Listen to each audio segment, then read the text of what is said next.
Welcome to A Guide to Art, Activism, and Culture. I'm your host, Zoe Elena Moldenhauer.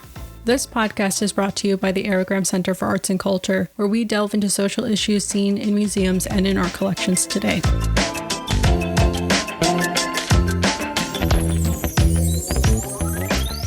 Today's topic, the Quinceañera in the American South. Joining me is Saskia Lascarez Casanova. Saskia is a Costa Rican-born North Carolinian historian and museum professional. She received her bachelor's in history from Georgia Southern University in Savannah in 2019 and graduated with a master's in history and museum studies from the University of North Carolina in Greensboro in 2022. Saskia is the public programs and collections manager at the North Carolina Museum of Dolls, Toys, and Miniatures, and exhibitions and programs contractor at the Historic Cabarrus Association.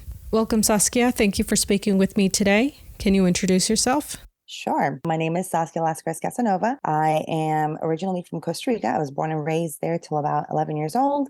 Then my family and I migrated to Miami, Florida. We lived there with my grandparents for about 5 years. Then we came to North Carolina, and I've been here for the majority of my life. So I kind of just call North Carolina home. I have my bachelor's in history from Georgia Southern University in Savannah. And I just graduated last May with my master's in history and museum studies from the University of North Carolina at Greensboro. And today we'll be discussing an exhibit you curated entitled Cultural Traditions, the Quinceañera in Cabarrus County, currently on view at the Cabarrus Museum of History in North Carolina. So what is a quinceañera? Where does it originate? And can you share with us how this project started?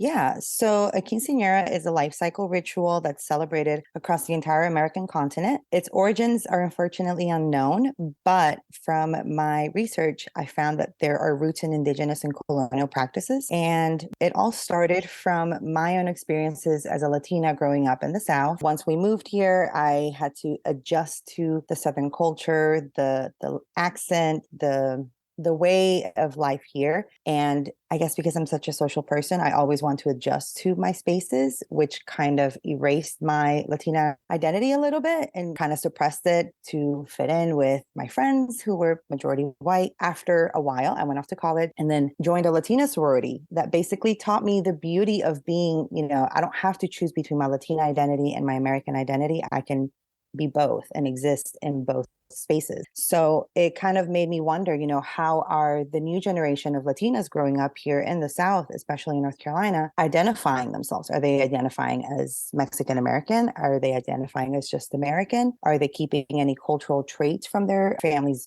heritage? That's kind of where it started. I figured the quinceañera is such a perfect micro world to see all of those things: sexuality, religion, family, economics, identity. All those things can be studied through the quinceañera. The quinceañera is typically associated with Mexican culture. Can you explain what happens at a quinceañera and what are the required aspects to make it complete? So I think the reason why we think of quinceañera and we associate it with Mexican culture is because the Latinos in the U.S., a majority of them are from Mexico. And so they bring that Mexican culture. And I asked my cousin, what do the last 30 years, in Costa Rica, has there been an uptick in quinceañeras? What's it like? She said that it has become very prominent, especially with the rise of My Super Sweet 16 and all those MTV shows. So I think other Latin American countries do practice it, but perhaps not with the importance that is given in Mexican culture. So basically there's two big components. There's the party and the Thanksgiving mass. So majority of Latin America, not everybody anymore, is or was Catholic. They would have a Thanksgiving mass to give thanks to God that the young lady has reached the age of 15 and she is reaffirming her faith and believes in God and the Virgin and committing herself to a life of what's called Marianismo, which is like the beliefs that women in Latin America have to act as close to possible to the Virgin Mary. So they have to be very godly, very subservient to their men, take care of the children, take care of the house, and promise the community that she will become an active member of the Catholic Church. In newer years, the Thanksgiving Mass has kind of gone a little off to the side. There's tons of different reasons why, but just an outdated portion of the celebration. However, the party now is like a really, really big deal. So within the party, your three main things that I would say is you have to do a waltz, typically with your dad or with your court or chambelanes and damas, or not. The changing of the shoes. Usually the quinceañera will walk in with flats, or one of my interviewees was wearing Crocs. Another one was wearing Vans. So you walk in whatever shoes that you're comfortable with, but those shoes are the ones that kind of represent you as a child. And then your dad is supposed to change you into heels. So that represents you becoming a woman. And then the cutting of the cake, which is very wedding-esque, used to be you would have little steps.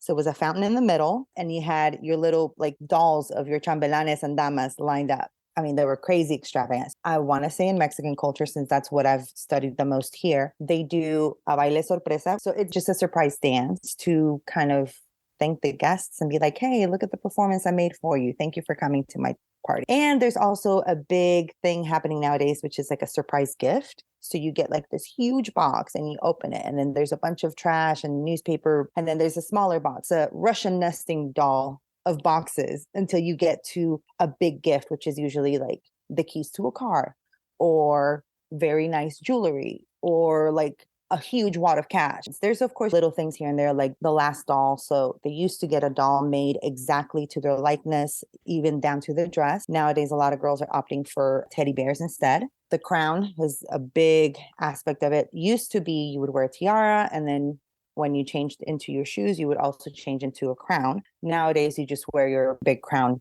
from start till end of the party. You just customize it to how you want. And that's, I think, one of the aspects of American culture that's kind of made its way into this very Hispanic tradition.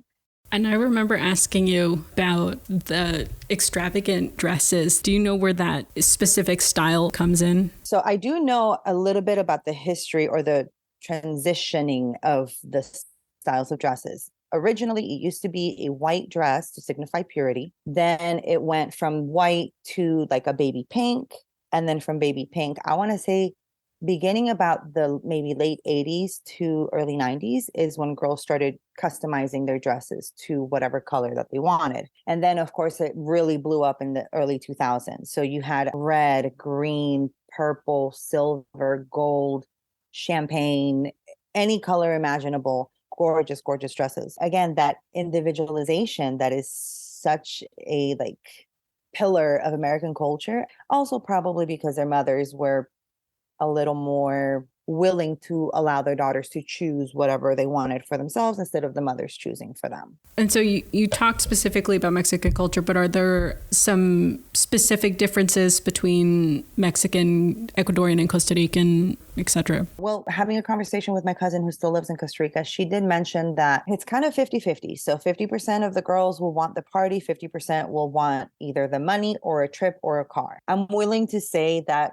more than likely most of Central America. I do know in Mexico, they still, the Thanksgiving Mass is, you're doing it. So I'm thinking that probably throughout Central America, it's still, we're going to do the Thanksgiving Mass and then we're going to do the party. Otherwise, you're not getting anything. At least here, a lot of the quinceañeras I've gone to, it's mostly chambelanes or the male escorts. They don't put a lot of emphasis in having the damas, the female accompanying party. For my quinceañera, I had 14 couples, I had 14 guys and 14 girls. But a lot of the girls I've spoken to say that either they only have a handful of girlfriends and their girlfriends just plainly say, I appreciate you inviting me, but I don't really want to do that.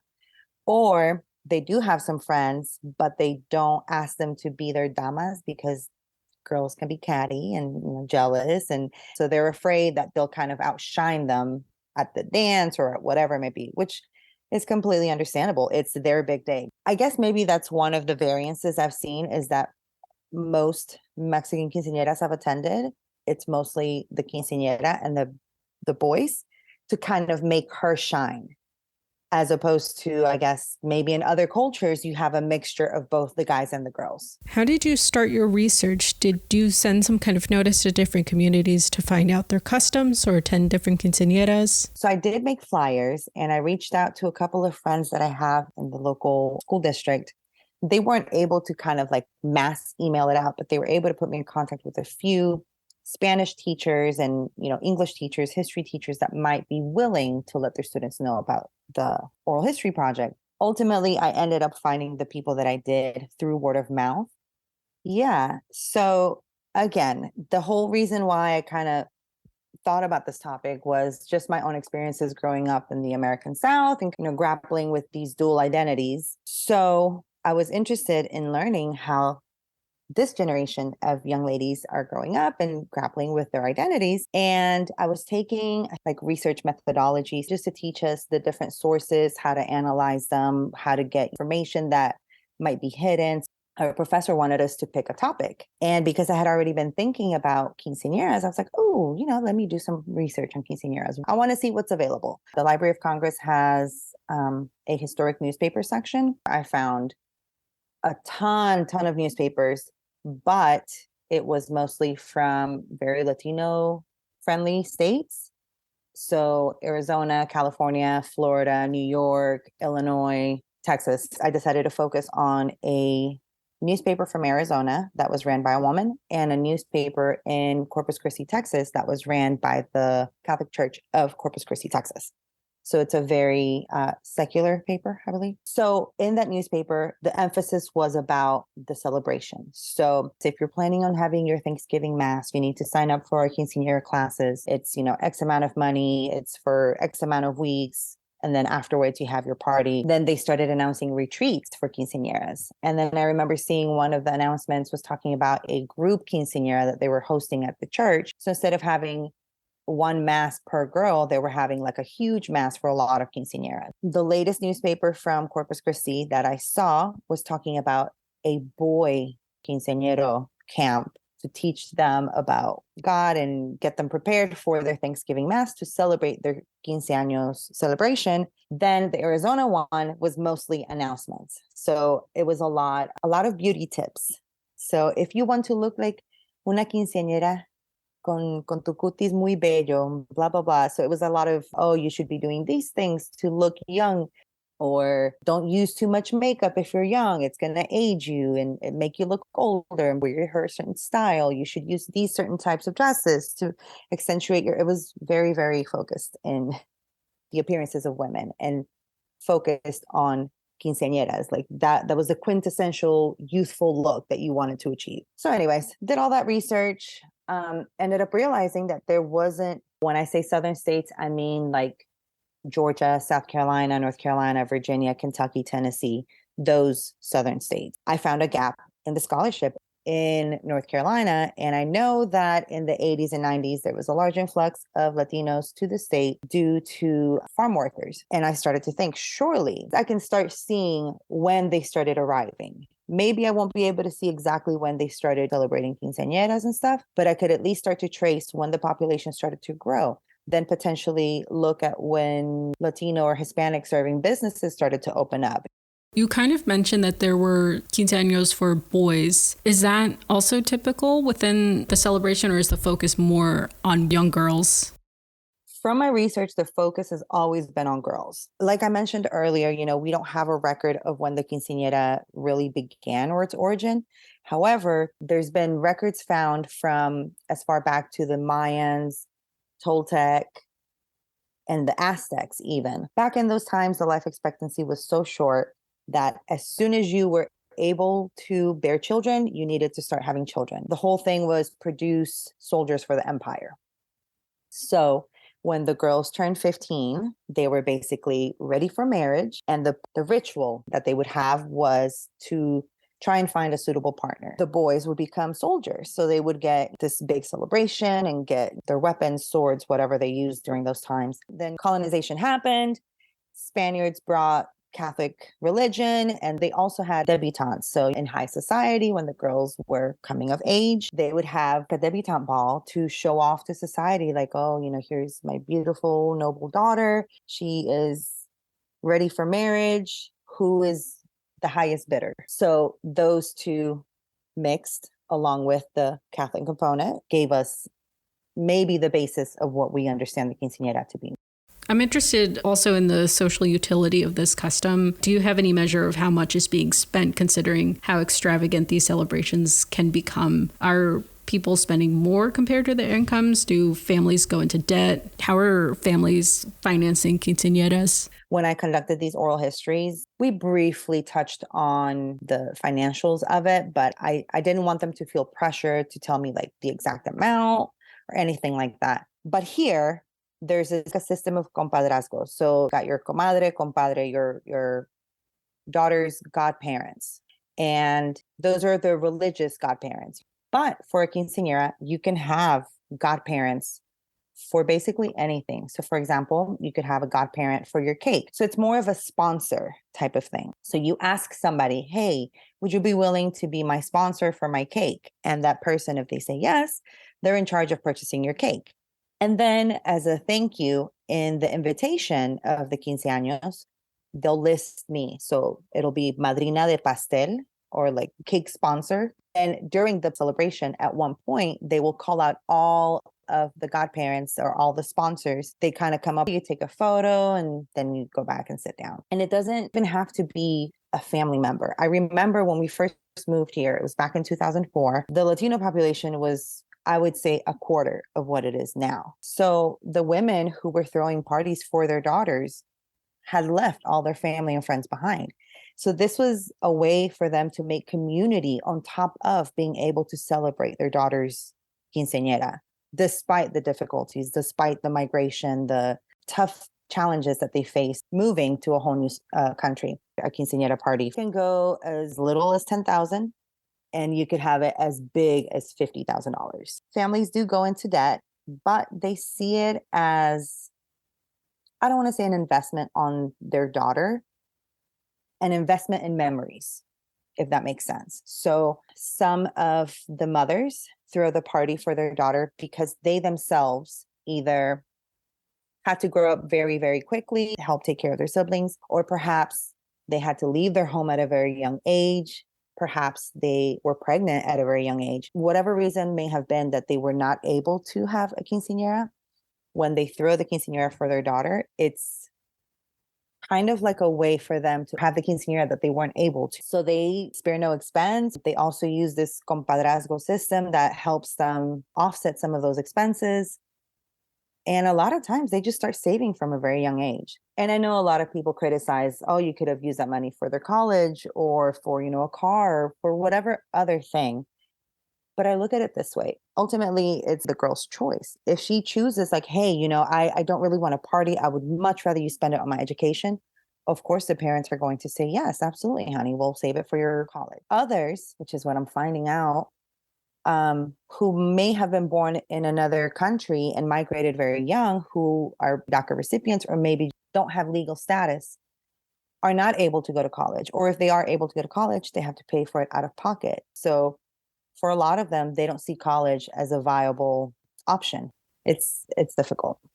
And that was actually my next question, was considering how common the celebration is. Do families want their daughters to get an education, or is there still this expectation to marry young? So what I found out from my oral histories is that the mothers 100%, yes, my daughter needs to be educated. I want her to graduate high school. One said she had to drop out because she was pregnant with her daughter right after her 15s. So she was very explicit. I don't care what she wants to do. I will support her. Marriage is no longer the security for these women. And education is the security. So that's what the mothers are seeing and learning. And so are the daughters. So that was, of course, just swelled my heart to learn that we are now focusing more on educating our daughters as opposed to marrying them off. So it gives me a little bit of hope that perhaps that machismo that's been so prevalent in our culture is starting to shift, hopefully, And I kind of want to circle back to, you were describing the cultural practices of the quinceañera, but your research mentions Karen Mary Davalos, who connects the importance of rituals to the formation of identity for young Latino women in the U.S., as well as the familial structures within the communities and the high importance placed on the church. So can you talk more on what influence the Catholic Church has on the mindset of the quinceañera? Yeah, so That newspaper from Corpus Christi really, really was a great resource, and it really opened my eyes to how much reach the Catholic Church had in everyday people's lives. One of the first things that I remember reading was a 4-part editorial piece from a man who later became the first Mexican American Archbishop of Texas, I believe. And it was basically him having a big rant about how much we have strayed from the real meaning of the quinceañera, which is to give thanks to God for allowing the young lady to reach this age and for her to be able to give herself back to God and the Virgin. So that's kind of where I started to see the religious portion of Thanksgiving Mass is starting to drop off then. And so they were just trying to do anything and everything to get people to start having it. In Catholic religion, you have, I believe it's 5 sacraments. The quinceañera celebration is not a sacrament by the religious church standards. So technically, the Catholic Church doesn't need to be having a quinceañera Thanksgiving Mass. It's just somewhere along the line, somebody started doing it and then others started doing it. So it's very interesting to see if it's not sanctioned by the church as a sacrament, why are they having it, you know? Oh, and I tried to interview a local priest who is Hispanic and gives Spanish Mass here, but he wasn't very interested in interviewing with me. And when I asked him, well, can you just tell me briefly, what your experience is, how you feel about it? He was like, my experience doesn't really matter. These girls here, they're going to have their party with or without the church, and they're going to do what they want. They mostly just want the party. So it even seems like they don't even want to partake in the celebration. I wonder if the religious component of the quinceañera isn't a way for the Catholic Church to dominate or control women's bodies. I have a working understanding of Catholicism, but so much of the language used is almost violent to where women are punished historically simply because of their gender. And this notion of purity and the desire to have or control a woman's virginity is predatory under the umbrella of the quinceañera. That also falls within that Marianismo term I was talking about earlier. Absolutely. It seems like a way to try and control women's bodies because they would literally tell the girls, like, this is your chance to pledge yourself to God, and like, you will be an honorable woman and stay pure until you're married. And then, like, you will not give any lip to your husband. You will do what your husband says. You will give him however many children he wants. This isn't spoken, but it's implied. It doesn't matter if your husband steps out on you and has other relationships with other women. That's expected of him because of this machismo, Marianismo paradigm. The way that they show that they're a man is through their virility, through having however many women, having however many children. And the women, no matter how they're treated, they will achieve the love and peace and comfort of the Virgin Mary through all of these sacrifices that they have to go through living with abusers, with men who have extramarital affairs.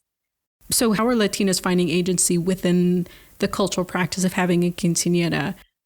Well, I definitely think the definition of womanhood has changed, and these girls are adapting to that. The perfect example to me was literally one wearing Crocs her whole party, the other one wearing Vans. It's like genius, of course. So the one that was wearing Vans, I want to say she told me that she skates. So it makes sense why she would prefer to wear Vans throughout her party. They're creating agency because a lot of their responses was, I wanted to have a quinceañera, not only because my mom wanted me to, but also because I wanted to connect with my heritage. So some of these girls have been born and raised in Cabarrus County. So this is all that they've known. Even though they all speak English, understand Spanish, and can reply a little bit in Spanish, they're still able to connect to their heritage through their classmates, through their family, and through this party. in the South especially. How do quinceañeras, for people who identify as non-binary or with the queer community, are they more receptive to having a quinceañera knowing that it is gendered? Or is there an acceptance of having a birthday on your 15th year that incorporates some of those like pageantry elements, if you've seen anything like that? I would have been very grateful to have been able to interview somebody who identifies as queer or non-binary. So the advances that we have achieved in the US, even for me, it's difficult to find the words for some of these terms. So I have to reach out, to cousins in Costa Rica and ask them like, hey, how do you say gender non-binary in Spanish? Just even having those types of conversations with my parents, it's difficult finding the words in Spanish to express what these things are. With that being said, I haven't here in Cabarrus County heard or experienced a non-binary person having a quinceañera. So HBO has a documentary on quinceañeras. The name is escaping me right now, but it's, I believe, a 4-part series. They're about an hour long each episode. And the first episode starts with a trans girl who's celebrating her quince. And they're talking about how, because they're older women, so probably I'd say the 40s, 50s, maybe, back in their day, even here in the US, they weren't having these opportunities. They couldn't be their true authentic selves out in public. It's great that you are able to have this and exist in this space and not like fear for your life and not have the obstacles that we had. It's a very touching episode, but I would love to see that happen more. I'm just afraid that even Latino culture here in the US is not as advanced as the rest of American, and even American culture is still not as advanced as it should be when it comes to these topics. Yeah, so we talked a lot about the social practice of the quinceañeras. So how are you trying to frame your research? How do you extract information on this huge subject and organize it? Is the exhibition based on geography by origin, or looks at the history of quinceañeras? How are you choosing what pieces to display in a museum setting? That's a great question. So the Cabarrus Museum of History, where the exhibit is currently displayed, is a 1-room museum inside the historic Cabarrus County courthouse. The city wanted to demolish it to build a new courthouse that is existing next to it. So a group of local citizens got together and attempted to save it, and they did.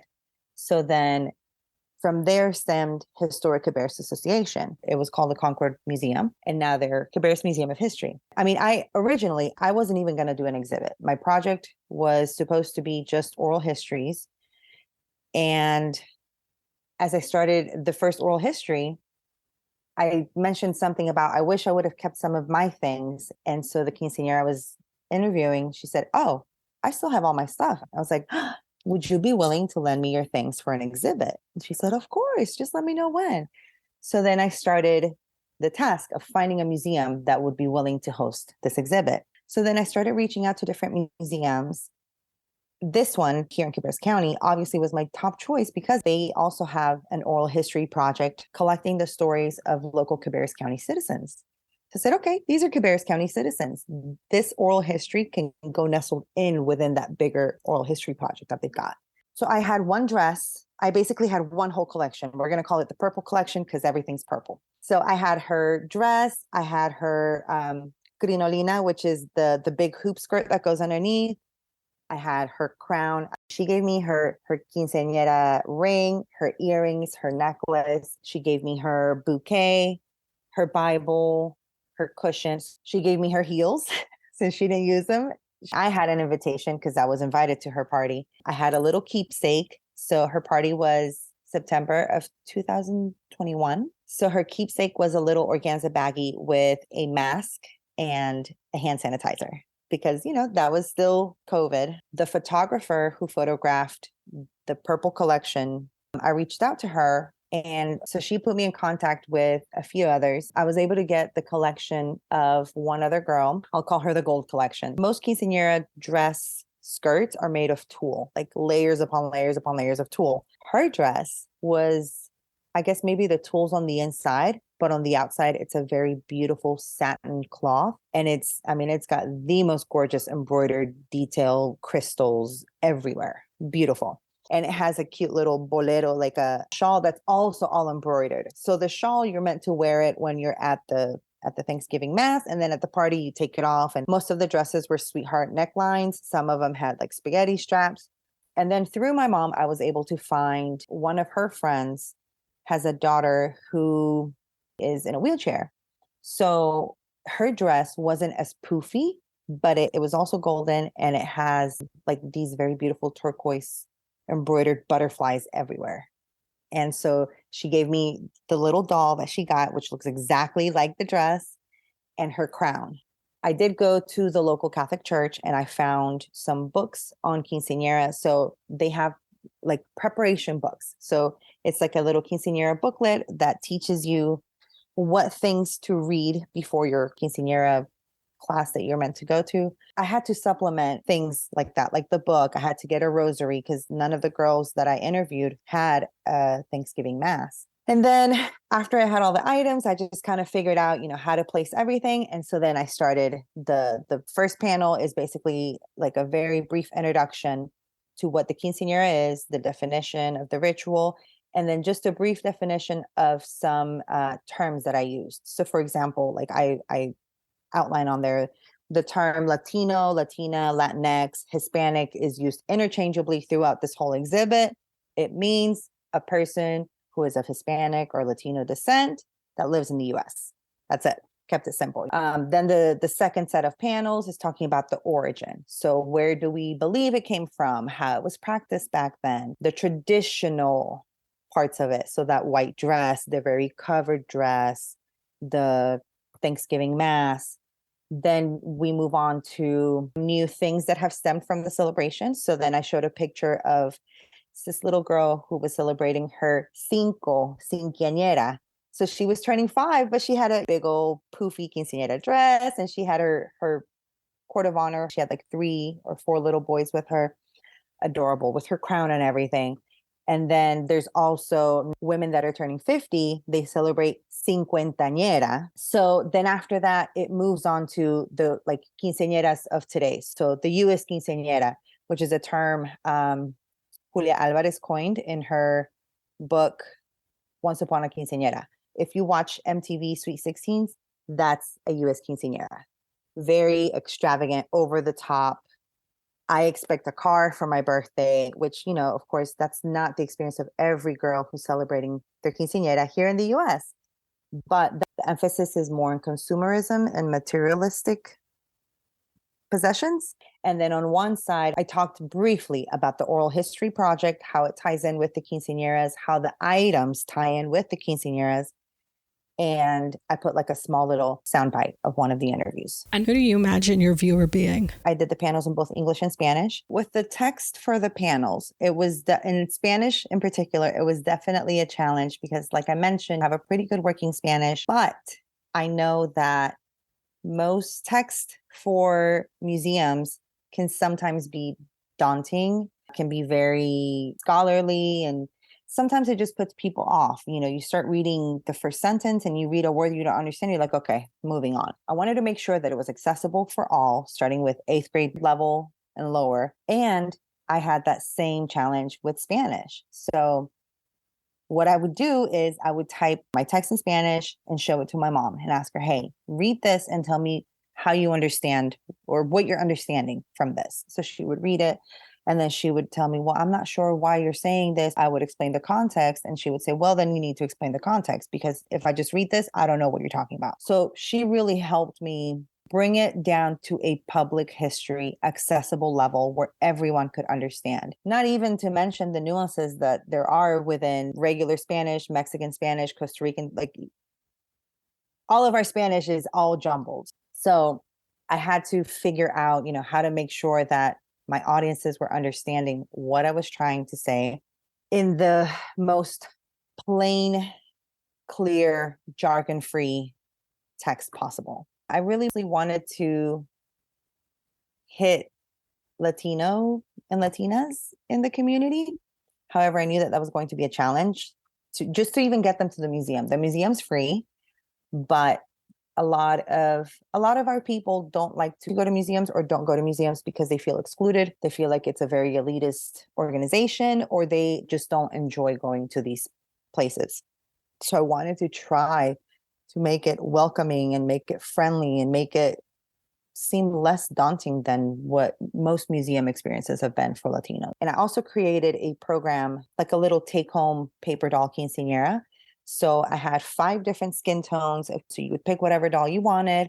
Then I had every color imaginable for the dress. And then you had like glitter glue pens and washi tape and little sequins, like all kinds of fun things. And it was really fun to see which dolls certain girls would pick. So I figured most girls would go for a doll that looked like them, but they would choose other dolls that didn't quite necessarily look like them. And they would dress them up and make such intricate, beautiful designs on their dresses. And they were so proud at the end of it to show it and take a photo of it. It was the cutest thing.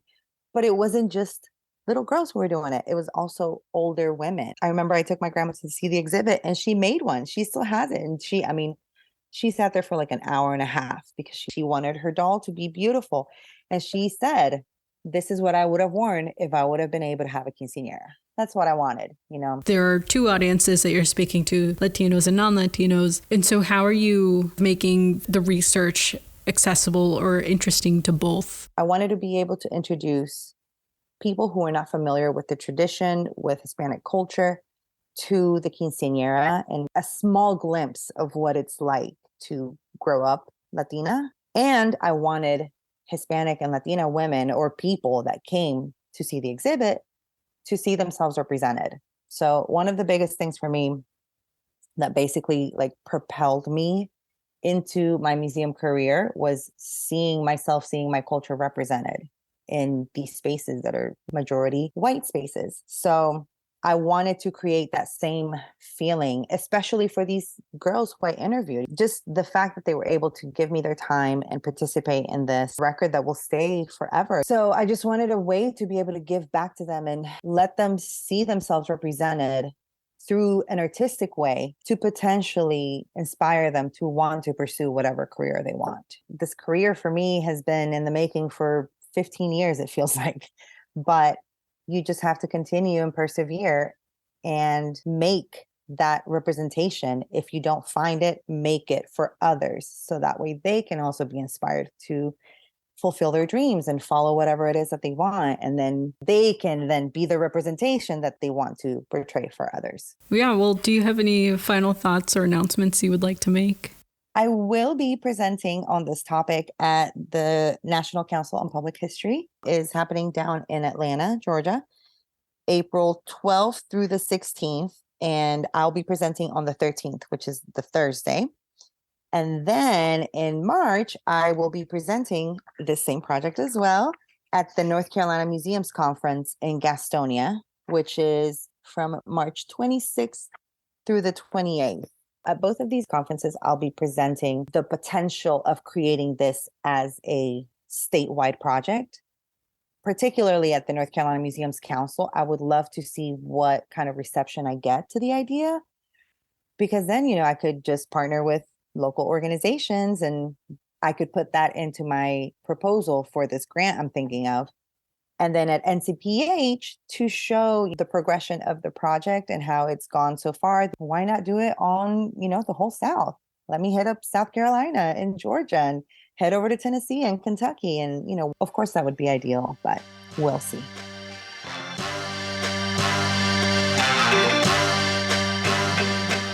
This has been A Guide to Art, Activism, and Culture, a podcast from the Aragram Center for Arts and Culture. I've been your host, Zoe Elena Moldenhauer. Join us on our next episode, and in the meantime, visit our website at www.aragram.org or follow us on social media at Aragram Arts to learn about opportunities, events, and more for artists and writers.